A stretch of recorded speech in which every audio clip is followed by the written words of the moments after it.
පාඩමේදී අපි කතා කරන්නේ මුදල් ප්‍රවාහ ප්‍රකාශ මෙහියුම් ක්‍රියාකාර ආයෝජන ක්‍රියාකාර මූල්‍යනේ ක්‍රියාකාරකම් මුදල් ප්‍රවාහ ප්‍රකාශනයේ ආකෘතිය සාමාන්‍යයෙන් පිළියෙල කරන විදිය අයිබෝන් හැමදෙනාටම ගොඩක් ළමයිගේ ඉල්ලීම පරිදි අද පාඩමේදී අපි කතා කරන්නේ උසස් පෙළ ගිණුම් කරන ප්‍රශ්න පත්‍රයේ ඉතාමත්ම වැදගත් ඒ වගේම ගොඩාක් ළමයි අපහසුයි කියලා සලකන පාඩමක් මුදල් ප්‍රවාහ ප්‍රකාශන කියන පාඩම. මේක ශ්‍රී ලංකා ගිණුම් කරන ප්‍රමිතියක්. මම බෝඩ් එකේ ඔයගොල්ලන්ට දක්වලා තියෙනවා LKAS 7. ඒ කියන්නේ ශ්‍රී ලංකා ගිණුම් කරන ප්‍රමිතාංක 7 මුදල් ප්‍රවාහ ප්‍රකාශනය කියන ප්‍රමිතිය. ඉතින් එහෙනම් අපි මුලින්දම මේ පාඩම සාකච්ඡා කරමු. මම මේ පාඩම වෙනුවෙන් වීඩියෝ දෙකක් ගෙනෙන්න බලාපොරොත්තු වෙනවා. දැන් මම මේ කරන්නේ පළවෙනි වීඩියෝ එක. මේ වීඩියෝ එකෙන් සම්පූර්ණම මුදල් ප්‍රවාහ ප්‍රකාශනයේ සාකච්ඡා කළ යුතු සියලුම දේවල් සාකච්ඡා කරනවා. ආකෘතිය ගොඩනැගීම වෙනකන් සියල්ලම කරනවා. දෙවෙනි වීඩියෝ එක හරහා මම කරන්නේ ඍජු ක්‍රමයට සහ වක්‍ර ක්‍රමයට මුදල් ප්‍රවාහ ප්‍රකාශන පිළියෙල කිරීම. එහෙම නැත්නම් අභ්‍යාස තමයි මම දෙවෙනි වීඩියෝ එක මගින් කරන්නේ. ඔබ දන්නවා ආයතනයකට තම ප්‍රධාන කටයුතු කිරීමට සහ වෙනත් කටයුතු කිරීම සඳහා මුදල් අවශ්‍ය වෙනවා. මේ ප්‍රධාන කටයුතු තුලින් එහෙම නැත්නම් වෙනත් කටයුතු තුලින් ආයතනයට මුදල් ලැබීමුත් තියෙනවා. ඒ වගේම ආයතනයේ මුදල් ගලා යාම නැත්නම් ගෙවීමුත් තියෙනවා. එතකොට මොන දේවල් වලට ආයතනයකට මුදල් ගෙවන්න සිද්ධ වෙන්නේ? භාණ්ඩ මිලදී ගැනීමට මුදල් ගෙවන්න වෙනවා. භාණ්ඩ ණයට ගත්තා නම් ඒ සැපයුම් කරුවන්ට නැවත මුදල් ගෙවන්න වෙනවා. සේවකයන්ට වැටුප් සහ වෙනත් ගෙවීම් කරන්න වෙනවා. ආයතනයේ මෙහෙයුම් වියදම් පවත්වාගෙන යන්න මුදල් ගෙවන්න වෙනවා. ඊට අමතරව වෙනත් කටයුතු ආයෝජන කටයුතු වෙනින් ආයතන මුදල් ගෙවනවා. ඒ කියන්නේ ජංගම නොවනවත්කම් දේපල පිළියත වගේ දේවල් මිලදී ගන්න, වෙනස් සමාගම් වල කොටස් මිලදී ගන්න, මේ වගේ දේවල් වලට ව්‍යාපාර මුදල් ගෙවනවා. ණය ගෙවීම වගේ දේවල් මුදල් ගෙවනවා. මොනවැන්ද ව්‍යාපාරයකට මුදල් ලැබෙන්නේ? තම ප්‍රධාන කටයුතු වලින් ලැබෙනවා. උදාහරණයක් විදිහට භාණ්ඩ විකුණන ව්‍යාපාරයක් නම් භාණ්ඩ විකුණන මුදල් ලැබෙනවා.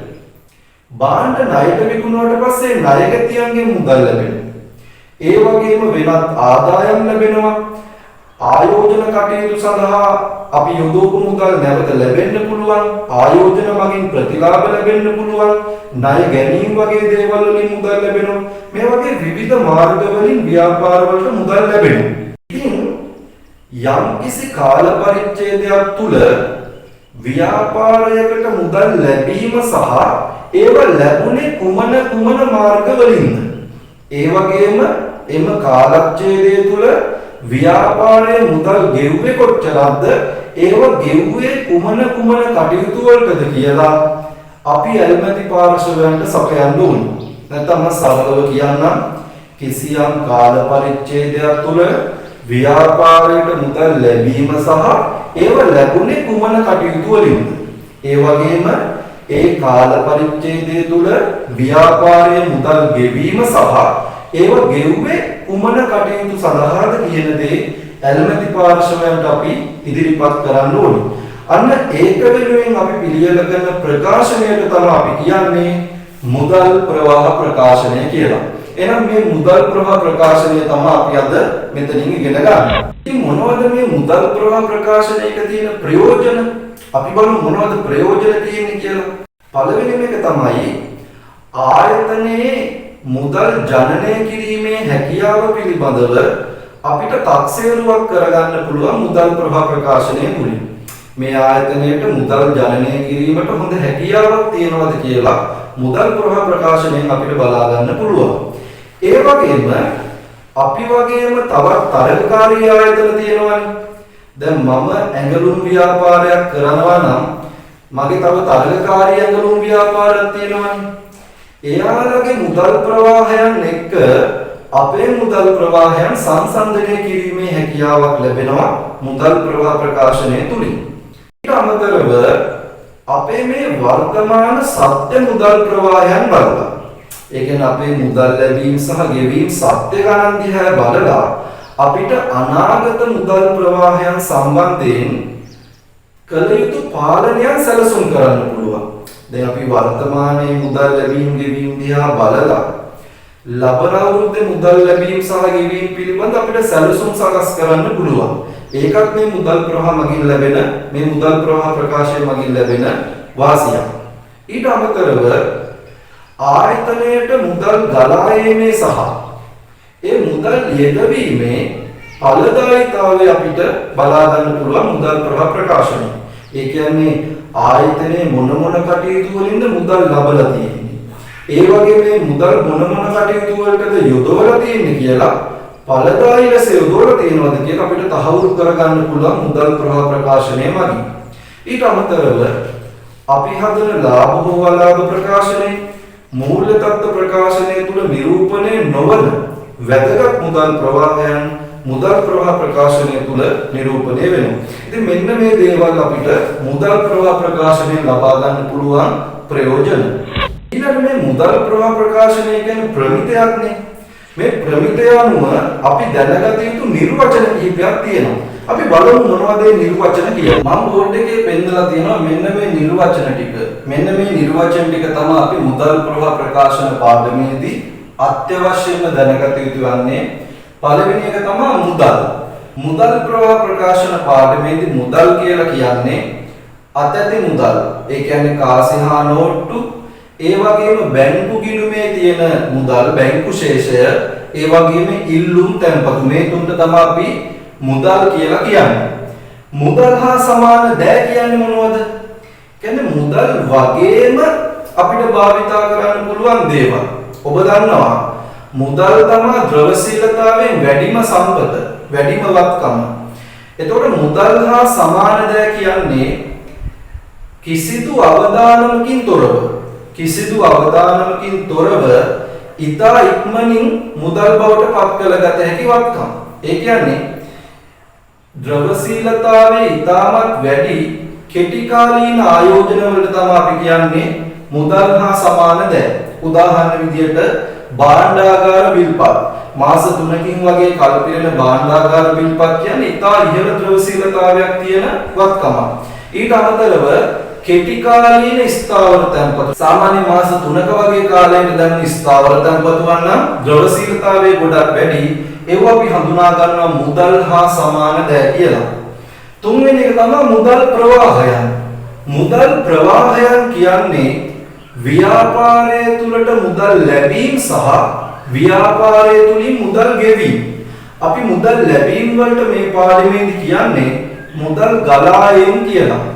මුදල් ගෙවීම වලට කියන්නේ මුදල් ගලා යාම කියලා. එහෙනම් මුදල් ප්‍රවාහයන් කියන්නේ කොටස් දෙකයි. මුදල් ප්‍රවාහයන් කොටස් දෙකයි. එකක් මුදල් ගලා යාම. අනිත් එක තමයි මුදල් ගලා යාම. මේ දෙක තමයි මුදල් ප්‍රවාහයන් කියලා අපිට හඳුන්වා ගන්න පුළුවන්. ඊළඟට මෙහෙයුම් ක්‍රියාකාරකම්, ආයෝජන ක්‍රියාකාරකම්, මූල්‍යනේ ක්‍රියාකාරකම්. දැන් මේ මුදල් ප්‍රවාහ ප්‍රකාශනය තුල අපි මුදල් ප්‍රවාහයන් නිදාන්නේ කියන්නේ ගලා යාම සහ ගලා යාමනේ. ඒක අපි ප්‍රධාන කොටස් තුනක් යටතේ තමයි හඳුනාගන්නේ. මුදල් ගලා යාම සහ ගලා යාම ප්‍රධාන කොටස් තුනක් යටතේ තමයි හඳුනාගන්නේ. ඒ තුන තමයි මෙහෙයුම් ක්‍රියාකාරකම්, ආයෝජන ක්‍රියාකාරකම්, මූල්‍යනේ ක්‍රියාකාරකම්. මේ තුනම මුදල් ප්‍රවාහයන්. අපි දැන් මේව වෙනම සාකච්ඡා කරමු. මොකද්ද මේ මෙහෙයුම් ක්‍රියාකාරකම් කියලා කියන්නේ? ආයතනයක මෙහෙයුම් කටයුත්ත කියලා කියන්නේ ප්‍රධාන ආදායම් ඉපීමේ කටයුත්ත. දැන් ගාමන්ට් ෆැක්ටරි එකක් ගත්තොත් එයාලා ප්‍රධාන කටයුත්ත තමයි ඇඳුම් මැසීම සහ එම ඇඳුම් විකිණීම. ඊළඟට ගෘහ භාණ්ඩ නිෂ්පාදන ආයතනයක ප්‍රධාන කටයුත්ත තමයි ගෘහ භාණ්ඩ සැදීම සහ ඒවා විකිණීම. අන්න ඒ වගේ ව්‍යාපාරයේ ස්වභාවය අනුව ප්‍රධාන ආදායම් වේන කටයුත්තක් තියෙනවා. ඒ ආශ්‍රිත ගනුදෙනු වලට තමයි අපි කියන්නේ මෙහෙයුම් ගනුදෙනු කියලා. නැත්නම් මෙහෙයුම් ක්‍රියාකාරකම් කියලා. එහෙනම් මොනවද මේ මෙහෙයුම් ක්‍රියාකාරකම් වලට අයිති වෙන මුදල් ප්‍රවාහයන්? ඔබේ තිරේ දිස්සනවා මෙහියුම් ක්‍රියාකාරකම් වලට අදාළ මුදල් ප්‍රවාහයන් මොනවද කියලා. බලන්න ඒකේ දාලා තියෙනවා මුලින්ම භාණ්ඩ විකිණීමෙන් හෝ සේවා සැපයීමෙන් ජනනය වන මුදල් ප්‍රවාහය. දෙක භාණ්ඩ හා සේවා සැපීම වෙනුවෙන් සැපයුම් කරුවන්ට ගෙවන මුදල්. ඒ වගේම ණයගැතියන්ගෙන් ලැබෙන මුදල අදාළයි. වැටුප් හා අනිකුත් ගෙවීම්. ඊට අමතරව රක්ෂණ වාරික ගෙවීම් හා ප්‍රතිලාභ මුදල් ලැබීම. ඊට පස්සේ වෙළඳ අරමුණු සඳහා වන ගිවිසුම් වලින් ලද හා ගෙවූ මුදල්. ඊට පස්සේ පාරිතෝෂික ගෙවීම්, පොලි ගෙවීම්, බදු ගෙවීම. ඊට අමතරව ආයෝජන හා මූල්‍යණය තුල විශේෂයෙන් හඳුනාගත නොහැකි වෙනත් මුදල් ප්‍රවාහයක්. ඒ කියන්නේ කිසියම් මුදල් ප්‍රවාහයක් අපිට ආයෝජන වලට අදාළ. ඒ කියන්නේ මේ ආයෝජන වලට අදාළ මූල්‍යණය ක්‍රියාකාරකම් වලට අදාළ කියලා පැහැදිලිව හඳුනාගත නොහැකි නම් ඒ මුදල් ප්‍රවාහත් අපි සලකන්නේ මෙහියුම් ක්‍රියාකාරකම් වශයෙන්. එහෙනම් මේවට තමයි අපි මෙහියුම් ක්‍රියාකාරකම් කියලා කියන්නේ. මොනවද මේ ආයෝජන ක්‍රියාකාරකම් කියන්නේ? ආයෝජන ක්‍රියාකාරකම් කියලා කියන්නේ මුදල් හා සමාන දෑ යන්නට අයත් නොවන වෙනත් දිගුකාලීන වත්කම් සහ වෙනත් දිගුකාලීන ආයෝජන අත්පත් කර ගැනීමට ගෙවන මුදල් සහ එම වත්කම් විකිණීමෙන් ලැබෙන මුදල් වලට තමයි අපි කියන්නේ ආයෝජන ක්‍රියාකාරකම් කියලා. උදාහරණයක් විදිහට අපි දේපල පිළියෙත් උපකරණ මිලදී ගන්නවා නම් අන්න ආයෝජන ක්‍රියාකාරකම. මොකද අපි දේපල පිළියෙත් උපකරණ මිලදී ගන්නේ අනාගත ප්‍රතිලාභ ජනනය කරන්න. එහෙනම් මම එක උදාහරණයක් කිව්වා. අපි දැන් මේ සම්බන්ධයෙන් මොනවද මුදල් ප්‍රවාහයන් කියලා තිරයෙන් බලමු. පළවෙනි එක තමයි දේපල පිළියෙත හා අස්පෘශ්‍ය වත්කම් අනිකුත් දිගුකාලීන වත්කම් අත්පත් කර ගැනීමට හා ඉදිකිරීමට ගනු ලැබූ පිළිවෙල. ඒ කියන්නේ අපි දන්නවනේ දේපල පිළියෙත කියන්නේ මෝටර රථයක්, යන්ත්‍රයක්, ලීබඩු, ගොඩනැගිල්ලක් මේ වගේ දේවල් මිලදී ගන්න ගෙවන වියදම්. ඒ වගේම ඒවා ඉදි කරන්න ගන්න වියදම්. දැන් ගොඩනැගිලි වගේ දේවල් සමහර වෙලාවට ව්‍යාපාර ඉදි කරනවා. එහෙනම් ඒක ඉදි කරන්න ගෙවන ගෙවීමුත් අපි සලකන්නේ ආයෝජන ක්‍රියාකාරකම් වශයෙන්. ඒ වගේම ඒ දේවල් විකුණලා ලැබෙන මුදල්.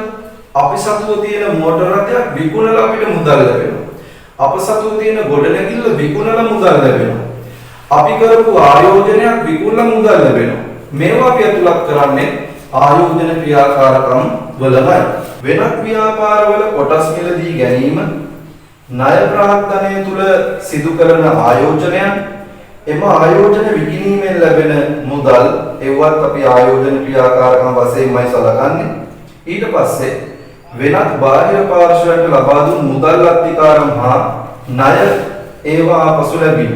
ඉතින් ඒ වගේ දේවලුත් අපි ආයෝජන ක්‍රියාකාරකම් වශයෙන් තමයි සලකන්නේ. අවසාන මුදල් ප්‍රවාහ අයිතමේ තමයි මූල්‍ය ක්‍රියාකාරකම් කියලා කියන්නේ. මූල්‍ය ක්‍රියාකාරකම් කියලා කියන්නේ ආයතනයක අරමුදල් සම්පාදනය හා බැඳුණු ක්‍රියාකාරකම්. එහෙම නැත්නම් සරලව කියනවා නම් සමාගමක හිමිකම් ප්‍රාග්ධනයට සහ ණය ප්‍රාග්ධනයට බලපාන මුදල් ලැබීම සහ ගෙවීම තමයි මූල්‍ය ක්‍රියාකාරකම් වශයෙන් අපි සලකන්නේ. එහෙනම් මෙන්න මේ දේවල් තමයි ඒකට අදාළ වෙන්නේ. කොටස් නිකුතුවෙන් හෝ වෙනත් ස්කන්ධ උපකරණ නිකුතුවකින් ලැබෙන මුදල්.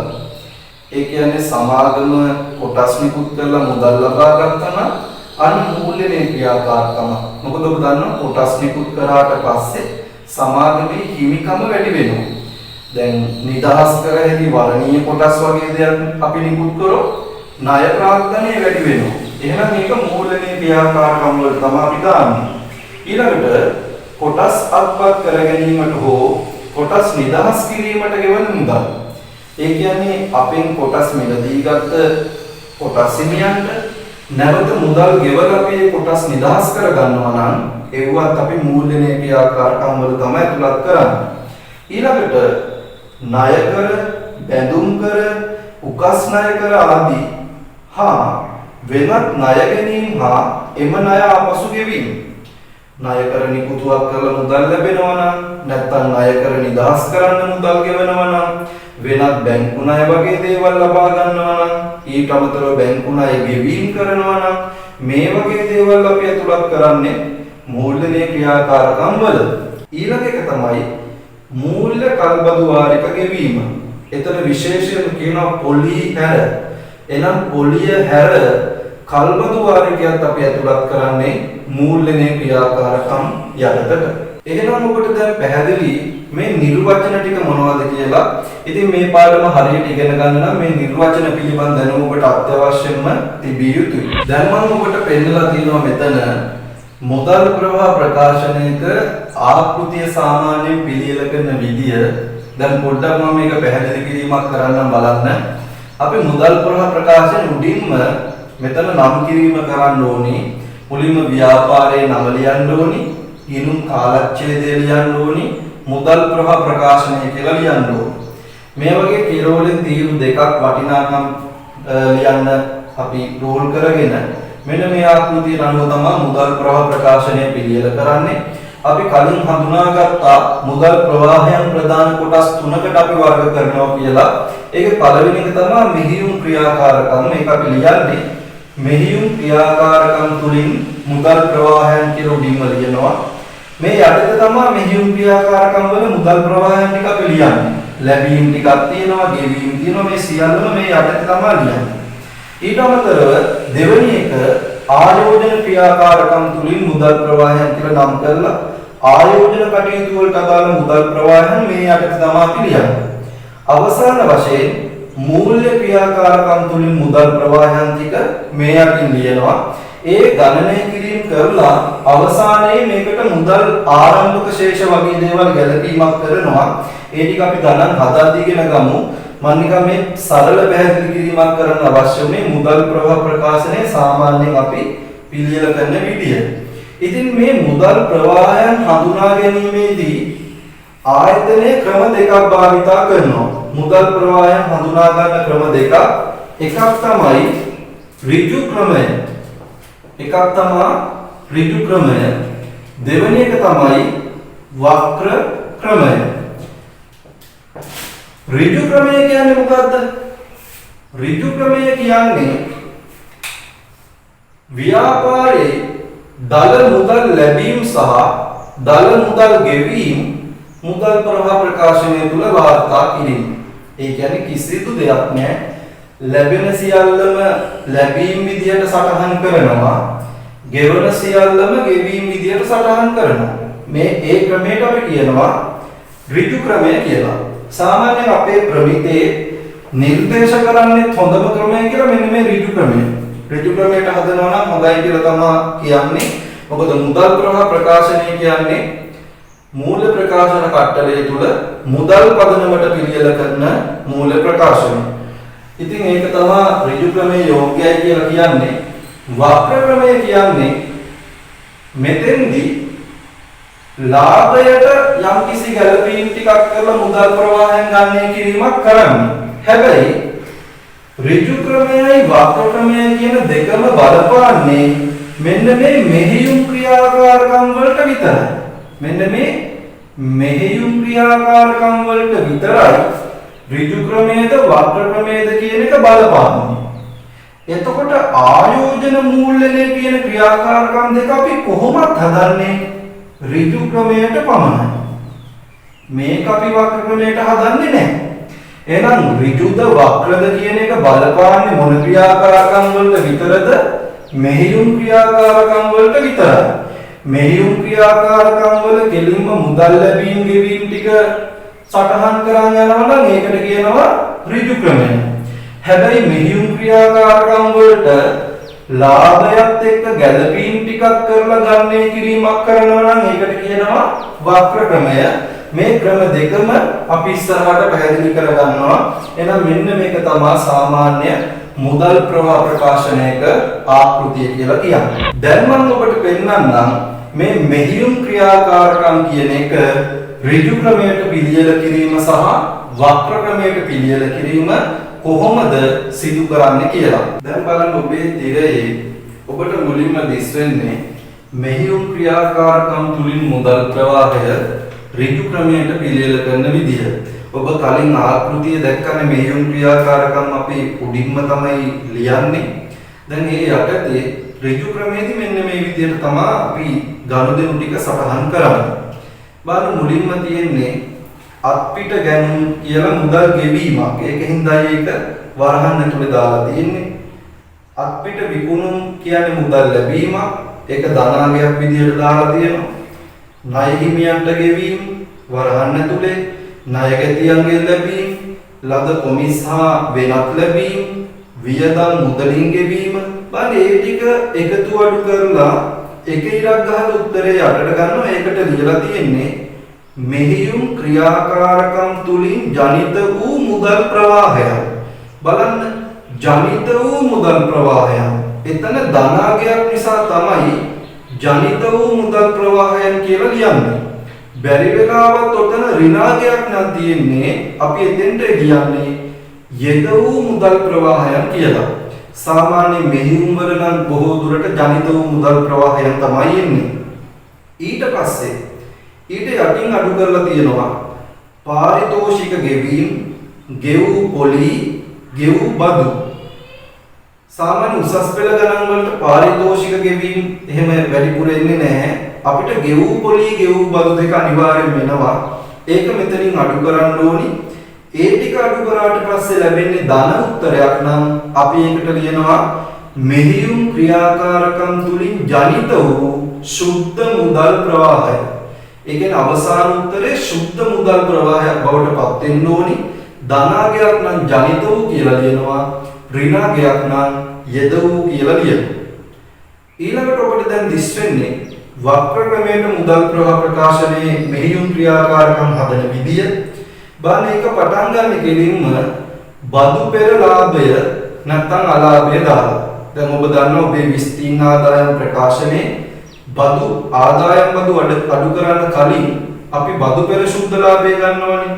අන්න ඒක තමයි මේකේ උඩින්ම ලියන්නේ.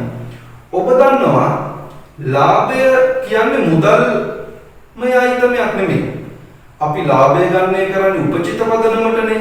එහෙනම් ලාභය තුල ඇතුළත් වෙනවා මුදලින් ගෙවපු නැති වියදම්. ඒ වගේම මුදලින් ලැබුණ නැති ආදායනුත් තියෙනවා. දැන් මුදලින් ගෙවපු නැති වියදම් ලාභය තුල තියෙනවා නම් ඒක මුදල් බවට පත් කරගන්න නම් ඒ මුදලින් දරපු නැති වියදම් ටික නැවත ලාභයට එකතු කරන්න ඕනේ. මොකද ලාභය ගන්නය කරද්දී මුදලින් දරපු නැති වියදම් අඩු කරලා තියෙන්නේ. උදාහරණයක් විදිහට ෂය වීම, හානි කරන ලාභ වෙන් කිරීම, වත්කම් විකනලා ලැබුණු අලාභ, මේ වගේ දේවල් අපි ලාභය ගන්න අඩු කරලානේ තියෙන්නේ. හැබැයි මේවා මුදලින් දරපු වියදම් නෙමෙයිනේ. මේවා නැවත ලාභයට එකතු කළ යුතුයි.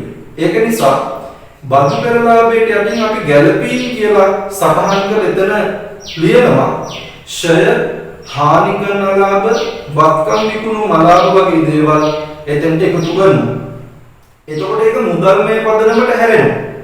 ඒ වගේම ලාභය ගණනය කරද්දී වෙනත් ආදායම් තුල තියෙන්න පුළුවන් මෙහියුම් කටයුතු වලට අදාළ නැති ආදායම්.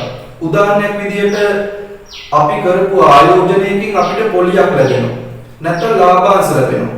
මේවා ආයෝජන ක්‍රියාකාරකම්නේ. නමුත් ඒ ලැබෙන පොලි සහ ලාභාංශ අපේ බදු පෙර ලාභය තුල ඇතුළත් වෙනවා. මොකද වෙනත් ආදායමකට එකතු කරලා තියෙන නිසා. ඒක නිසා ඒක මෙහියුම් ක්‍රියාකාරකම් වලට අයිති දෙයක් නොවන නිසා අපි ගැළපීම් යටතේ ඒ පොලි ආදායම්, ලාභාංශ වගේ වෙනත් ක්‍රියාකාරකම් වලින් ලැබෙන ආදායම් අඩු කරන්න ඕනේ. මේ ටික අඩු කරාට පස්සේ අපිට ලැබෙන උත්තරයක්. ඒකට අපි කියන්නේ කාරක ප්‍රාග්ධනය වෙනස් වීමට පෙර මෙහියුම් මුදල් ප්‍රවාහය කියනවා. කාරක ප්‍රාග්ධනය වෙනස් වීමට පෙර මෙහියුම් මුදල් ප්‍රවාහය. ඊට යටින් කාරක ප්‍රාග්ධන වෙනස් වීම කියලා අපි සටහන් කිරීමක් කරනවා. කාරක ප්‍රාග්ධනය කියන්නේ ජංගම වත්කම්, ජංගම වගකීම් වල වෙනස් වීමනේ. එතකොට මෙතෙන්දී අපේ ජංගම වත්කම් හා ජංගම වගකීම් වල ආරම්භක ශේෂ සහ අවසාන ශේෂ අතර වෙනස්කම් තමයි අපි මෙතන සඳහන් කරන්නේ. දැන් ඔබ තේරුම් ගන්න ජංගම වක්කම් ආරම්භයේ තිබ්බ ගානට වඩා අද ගාන වැඩි වෙලා තියෙන්නත් පුළුවන් අඩු වෙලා තියෙන්නත් පුළුවන්. මෙන්න මෙහෙමයි ගලපන්න. ජංගම වක්කම් වල වැඩිවීමක් තියනවා නම් අවසාන වෙද්දී අපි කාලක ප්‍රාග්ධන වෙනස් වීම වල අඩු කරනවා. ජංගම වක්කම් අඩු වෙලා තියෙනවා නම් කාලක ප්‍රාග්ධන ගැලපීම් වල එකතු කරනවා. මේක අනිත් පැත්ත තමයි ජංගම වගකීම් සම්බන්ධයෙන් වෙන්නේ. ජංගම වගකීමක් වැඩි වෙලා නම් අවසාන වෙද්දී එකතු කරනවා. ජංගම වගකීමක් අඩු වෙලා නම් අඩු කරනවා. දැන් ඔබේ තිරේ එක දිස් වෙනවා බලන්න. වෙනදා අනිකුත් ණය ගැටි වැඩිවීම අපි අඩු කරලා තියෙනවා. මොකද වැඩි වෙච්ච නිසා අඩු කරලා තියෙනවා. තොග අඩු වෙච්ච නිසා එකතු කරලා තියෙනවා. ණය හිමි වැඩිවීම ණය හිමි කියන්නේ වගකීමක් නිසා වැඩි වෙද්දී අපි එකතු කරලා තියෙනවා. ගෙවිය යුතු වියදම් අඩු වීමේදී අඩු කරලා තියෙනවා. හැබැයි හොඳට මෙතෙන්දි තේරුම් ගන්න ගෙවිය යුතු පොලී සහ ගෙවිය යුතු බදු සම්බන්ධයෙන් කාරක ප්‍රාග්ධන වෙනස් වීම වලට ගැලපීම් කරන්නේ නැහැ. මොකද ඒක යටින් අපි ගෙවූ පොලී ගෙවූ බදු කියලා අඩු කරන නිසා කාරක ප්‍රාග්ධන වෙනස් වීම වලදී ගෙවිය යුතු බදු සහ ගෙවිය යුතු පොලී සම්බන්ධයෙන් ආරම්භක හා අවසාන ශේෂ වල වෙනස් වීම අපි ගලපන්නේ නැහැ. ඉතින් ඒ ටික අඩු කරලා අපිට උත්තරය ලැබිලා තියෙනවා. එතෙන්ට අපි ලියනවා මෙහියුම් කටයුතු වලින් ජනනය වූ මුදල් ප්‍රවාහය. ගෙවීමක් නම් තියෙන්නේ යෙදවූ මුදල් ප්‍රවාහය. ඊට පස්සේ කලින් ඍජු ක්‍රමයේ වගේම පාරිතෝෂික ගෙවීම, පොලී ගෙවීම, බදු ගෙවීම කියන ඒවා අඩු කරාට පස්සේ අවසාන උත්තරේ ධනාගයක් නම් අපි ලියනවා මෙහියුම් ක්‍රියාකාරකම් තුලින් ජනිත වූ ශුද්ධ මුදල් ප්‍රවාහය.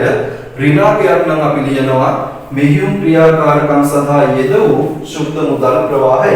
එතකොට ඍජු ක්‍රමයට මෙහියුම් ක්‍රියාකාරකම් පිළියෙල කරා, වක්‍ර ක්‍රමයට පිළියෙල කරා, අවසාන ශුද්ධ මුදල් ප්‍රවාහය එකම පිළිතුරු වෙන්න ඕන. ඍජු ක්‍රමයෙන් ලැබෙන්නේ, වක්‍ර ක්‍රමයෙන් ලැබෙන්නේ ශුද්ධ මුදල් ප්‍රවාහය එකම පිළිතුරක් විය යුතුයි. ඊළඟට මේ මුදල් ප්‍රවාහ ප්‍රකාශන පාඩමේදී අපි තවත් දැනගත යුතු තොරතුරු කිහිපයක් තියෙනවා. ඒක මම මේ විදිහට දක්වන්නම්. මෙන්න මේක. විශේෂිත මුදල් ප්‍රවාහයන් වාර්තා කිරීම. විශේෂිත මුදල් ප්‍රවාහයන් වාර්තා කිරීම. මේ යටතේ මෙන්න මේ දේවල් අපි හඳුනා ගන්නවා. විදේශ විනිමය මුදල් ප්‍රවාහය, විදේශ විනිමය මුදල් ප්‍රවාහයන්. ඊළඟට දෙක පොලී හා ලාභාංශ.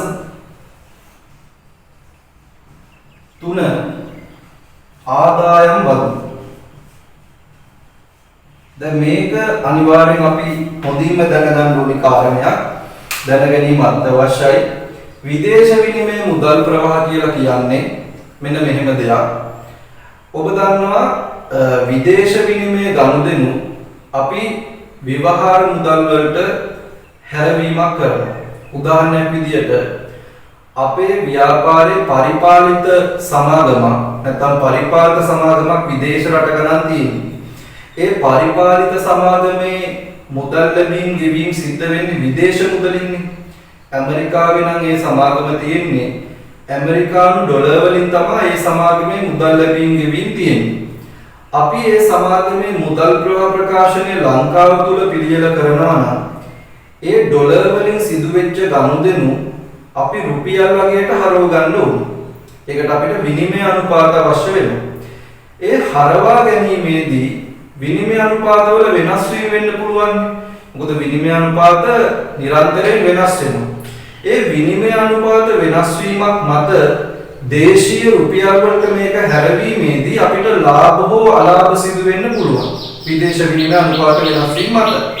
අන්නේ ලාභ හෝ අලාභ අපි වක්‍ර ක්‍රමයට මුදල් ප්‍රවාහ ප්‍රකාශනය පිළියෙල කිරීමේදී බදු පෙර ලාභය තුල ඇතුළත් වෙනවනේ. විදේශ විනිමය පරිවර්තනය කිරීමේ ලාභ හෝ අලාභ. නමුත් ඒක මුදලින් සිදුවන ගනුදෙනුවක් නෙමෙයිනේ. ඒක නිසා එහෙම විදේශ විනිමය සම්බන්ධයෙන් ලාභ හෝ අලාභ තිබ්බොත් ඔබ වක්‍ර ක්‍රමයට මෙහෙයුම් ක්‍රියාකාරකම් හදද්දී ගැළපීම් යටතේ මේ ලාභ අලාභ ගලපන්න ඕනේ. අලාභයක් නම් තියෙන්නේ විනිමය අනුපාත පරිවර්තනය කිරීමෙන් අලාභයක් නම් තියෙන්නේ ගැළපීම් වලට එකතු කරන්න ඕනේ. ලාභයක් නම් තියෙන්නේ ගැළපීම් වලින් අඩු කරන්න ඕනේ. මේක සාමාන්‍යයෙන් අපි උසස් පෙළ මට්ටමට එහෙම එයිද කියලා හරියටම කියන්න බෑ. එන ස්වරූපයේ එන ප්‍රමාණය අඩුයි. නමුත් මේ දෙක අපි අනිවාර්යයෙන්ම දැනගත යුතු හොඳටම. දෙවෙනි එක තමයි පොලි හා ලාභාංශ. පොලි හා ලාභාංශ ලැබීමක් වෙන්නත් පුළුවන්, ගෙවීමක් වෙන්නත් පුළුවන්. ඒක ඉස්සෙල්ලා අපි හිතමු පොලි හා ලාභාංශ ලැබීම කියලා. දැන් අපේ ව්‍යාපාරයට පොලියක් ලැබෙන්නේ අපි වෙනත් කොහේ තැනක ආයෝජනයක් කරොත් නේ. අපි වෙනස් සමාගමක මොනවාරි ආයෝජනය. අපි බැංකුවක ස්ථාවර තැන්පතුවක් ආරම්භ කරොත් ආයෝජනයක් කරොත් ඒ වෙනුවෙන් අපිට පොලියක් ලැබෙනවා. අපි වෙනස් සමාගමක කොටස් මිලදී අරන් තිබ්බොත් ඒ වෙනුවෙන් ලාභාංශ ලැබෙනවා. එහෙනම් පොලි හා ලාභාංශ ලැබීම් සිදු වෙන්නේ ආයෝජනයක් කරපු නිසා පොලි ආදායම් සහ ලාභාංශ ආදායම් අපි අතුලත් කරන්නේ ආයෝජන ක්‍රියාකාරකම් තුල. හැබැයි පොලි හා ලාභාංශ ගෙවීම මෙන්න මේක පිළිබඳව අපි හොඳට සැලකිලිමත් වෙන්න ඕනේ. ඔබ දන්නවා මූල්‍ය ආයතන අපි කියන්නේ ෆයිනෑන්ස් කම්පැනි කියලා. ඒතකොට මූල්‍ය ආයතන වල පොලි සහ ලාභාංශ ගෙවීම කියන්නේ එයාලගේ මෙහෙයුම් කටයුත්ත. මොකද මූල්‍ය ආයතන ණය දීම්, ණය නැවත අය කර ගැනීම මේ වගේ ගනුදෙනු නිතර සිද්ධ කරන්නේ. ඉතින් ඒගොල්ලන්ගේ ප්‍රධාන කටයුත්ත ඒකනේ. එහෙනම් මූල්‍ය සමාගම් වල පොලි සහ ලාභාංශ ගෙවීම කියන්නේ එයාලගේ මෙහෙයුම් කටයුත්ත. හැබැයි වෙනත් ව්‍යාපාර ගත්තොත් එයාලා පොලියක් ගෙවන්න වෙන්නේ ලබාගත් ණය මුදලකට වෙන්න ඕනේ. වෙනත් ආයතනයක් ගත්තොත් ඒගොල්ලෝ පොලියක් ගෙවන්නේ ලබාගත් ණය මුදලකට. එන්නත ලාභාංශ ගෙවන්නේ එයාලා සමාගමේ කොටස් මිලදී ගත්තට තමයි ලාභාංශ ගෙවන්නේ. එතකොට දැන් මේ පොලි ගෙවීම කරන්නේ මූල්‍යණය කටයුත්තක් වෙනුවෙන් නිසා මේ පොලි ගෙවීම අනිකුත් ව්‍යාපාරවල මූල්‍යණය ක්‍රියාකාරකම් යටතේ දැක්වුවා ප්‍රශ්නයක් නැහැ. නමුත් ඔබට මතකයි අපි පොලි ගෙවීම හඳුනාගත්තේ මෙහෙයුම් ක්‍රියාකාරකම් යටතේ. මෙහෙයුම් ක්‍රියාකාරකම් වල තමයි පොලි ගෙවීම ලියන්නේ.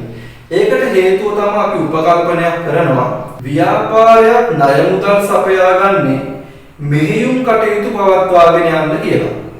එහෙම උපකල්පනය කරලා මෙහෙයුම් කටයුතු වෙනුවෙන් ණය අරන් තියෙන නිසා ඒ මත ගෙවන පොලියක් මෙහෙයුම් ක්‍රියාකාරකම් යටතේම දැක්විය යුතුයි කියන පදනම මත මෙන්න මේ පොලි ගෙවීම අපි මෙහෙයුම් යටතේ තමයි සාමාන්‍යයෙන් දක්වන්නේ. හැබැයි මේක මූල්‍යණය යටතේ දක්වා කියලා වරදක් නැහැ. සාමාන්‍යයෙන් මෙහෙයුම් වල දාන්නේ ලාභාංශ ගෙවීම නම් කොහොමද මූල්‍යණය කටයුත්තක් වෙනුවෙන් ගෙවන නිසා මේක අපි සාමාන්‍යයෙන් මූල්‍යණය ක්‍රියාකාරකම් යටතේම තමයි ඇතුළත් කිරීමක් කරන්නේ. අවසාන එක ආදායම් බදු. ආදායම් බදු ගෙවීම අපි සාමාන්‍යයෙන් මෙහෙයුම් ක්‍රියාකාරකම් යටතේ තමයි මේක හඳුනාගන්නේ. ආදායම් බදු ගෙවීම අපි සාමාන්‍යයෙන් මෙහෙයුම් ක්‍රියාකාරකම් යටතේ තමයි හඳුනාගන්නේ. හැබැයි අපිට ඒක කියන්න බෑනේ ආදායම් බදු ගෙවන්නේ මෙහෙයුම් ක්‍රියාකාරකම් මත විතරක් නෙමෙයි. සමාගමක මෙහෙයුම් ආයෝජන මූල්‍යණය මේ සියලු කටයුතු වලට ආදායම් බදු අදාළයි. නමුත් අපි මෙන්න මෙහෙම හිතනවා අපි හදන ලාභ හෝ අලාභ විස්තීර්ණ ආදායම් ප්‍රකාශනය තුල ආදායම් බදු ඇතුළත් කරන නිසා අපි එතන උපකල්පනයක් කරලා ආදායම් බදු මෙහෙයුම් කටයුතු වල ඇතුළත් කරනවා. ප්‍රධාන මෙහෙයුම් කටයුතු වෙනුවෙන් තමයි බදු ගෙවන්නේ කියලා උපකල්පනයේ මත. හැබැයි මෙන්න මෙහෙම දෙයක් වෙන්න පුළුවන්. සමාගම බදු නිදහස් කාලයක නම් ක්‍රියාත්මක වෙන්නේ.